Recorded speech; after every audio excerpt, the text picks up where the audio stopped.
are going to be working on gaining our 3D printing certification, so that way you can print your 3D models that you create on your own as the printers are available. So our number one goal is to be able to print a successful model. There are multiple things that we need to know to be able to do that. We need to be able to convert your model to G-code that the printer can read. We also have to be able to make adjustments to our 3D model before we print it, so that way it actually prints properly.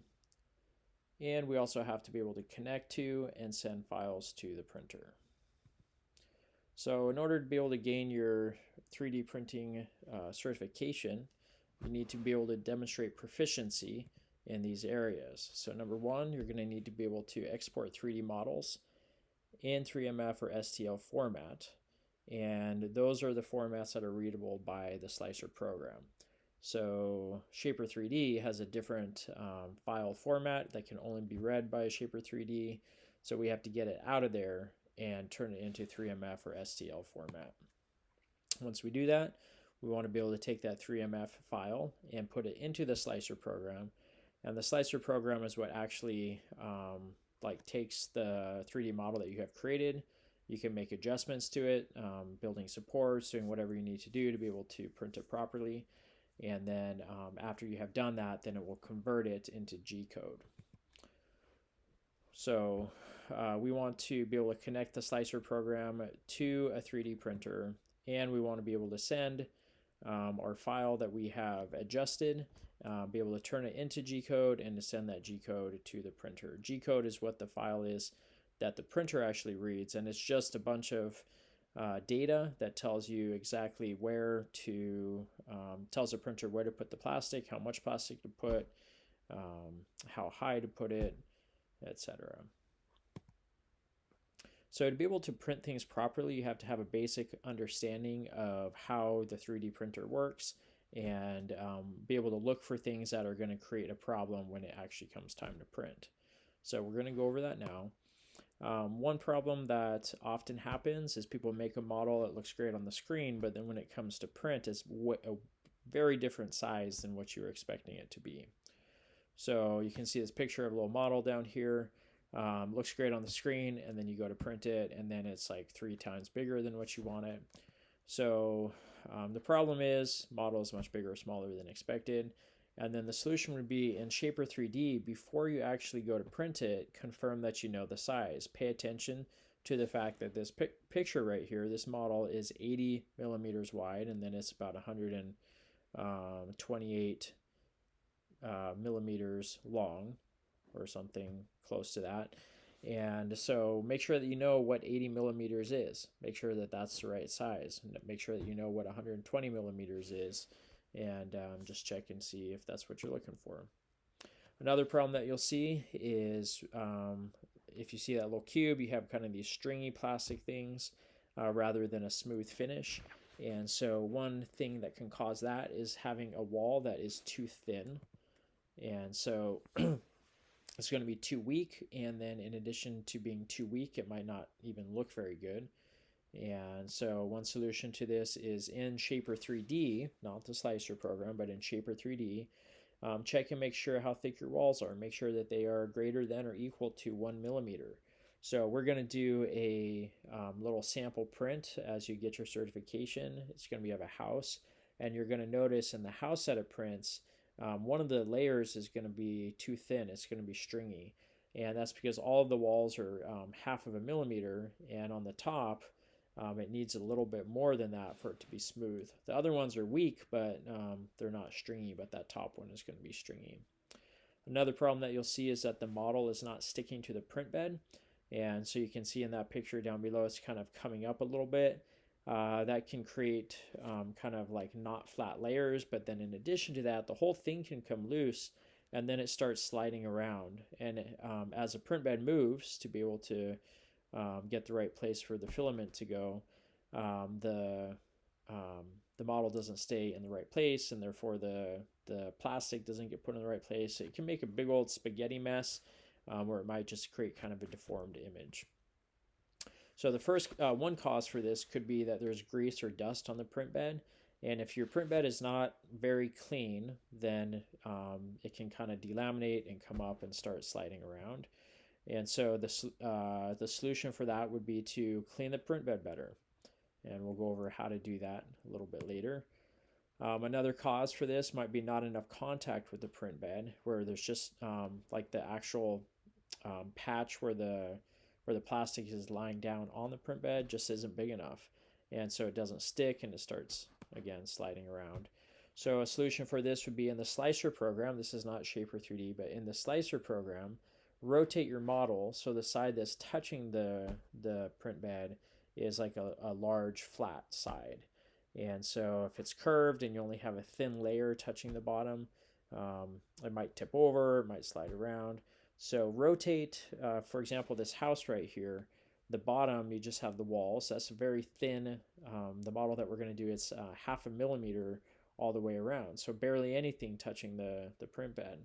So if we take this model and we place it on the front or the back, all of a sudden you have a big flat surface that's going to cause a lot more place for the filament to stick, which is what we want. Another solution is in the slicer program. You can increase the brim, and the brim is this thin flat layer that goes around this image that you see there. And that is something that after you're done printing, you're going to take that off. But while you're printing, it has a big contact patch with the print bed to hold it in place. Another issue is wasted filament. Filament costs money. Also, the more filament that's used, the longer that it takes to lay that down on the model, and it can make prints take a long time, like multiple days. And again, the more filament that you use, the more money that it's going to cost. So one solution is in Shaper 3D or the slicer. It's better to do it in Shaper 3D because you have more control. But to create a hollow shell. So if you see this picture of that cube down there, that would completely fill in with plastic, which would take a long time, and then it would also take a lot of filament. So again, we can shell that where it's completely hollow inside. That's one option. Sometimes that's not going to be strong enough though, or it might be too light depending on what you're looking for.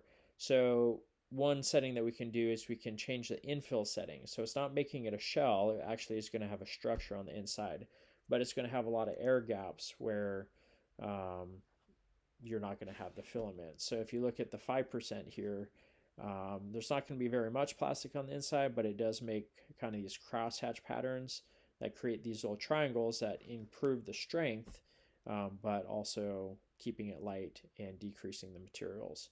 You can also go over here to the 80%. You could do 100%, but 80% has gaps. So there's not quite so much plastic, not quite so much weight, but incredibly strong also.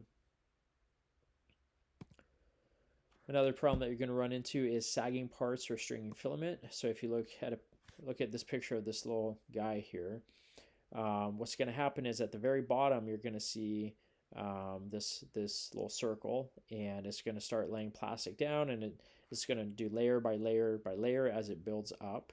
It'll do the feet, it'll do the legs, the hands, the arms, and it's just going to keep doing layer by layer as it goes all the way up. Eventually it's going to reach this arm that's sticking out, and at that point it's going to try to put plastic down where the arm is, but there's absolutely nothing underneath it. So when it squirts the plastic out of the nozzle, there's nothing for that to build onto, and it's just going to fall down onto the print bed, and then it's going to create a very big stringy mess here, which is not going to be good. So one solution that we can do is, like in Shaper 3D, as we create this model, we can reduce angles or build supports. And so this is not going to be possible on all models, but if you look at this second picture, if your overhang or your angle that's sticking out is 45 degrees or less, most of the time you're not going to need supports. And so you can actually get a pretty big kind of building up of an overhang and use no supports, which is great. But if it's more than 45 degrees, you need to have some sort of support to be able to put the filament on to keep it from falling down. And so you can do that in Shaper 3D, and you can actually kind of build something up. You can like make attachments, you could build some brackets or something that hold that, and you have a lot of creativity in how you do that. You can also do it in the slicer program, But one option is to be able to rotate the parts. And so if you look at this house here, you have the overhang of the eaves.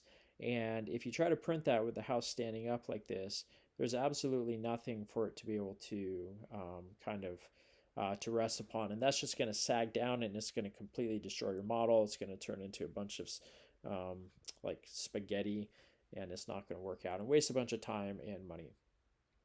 So what we could do is we could rotate this house, lay it on the front or the back, and then it's going to build up the walls layer upon layer. It's going to build up the eaves. The first layer is going to be resting on the print bed, and then each one kind of lays down on top of that, and so that would work well.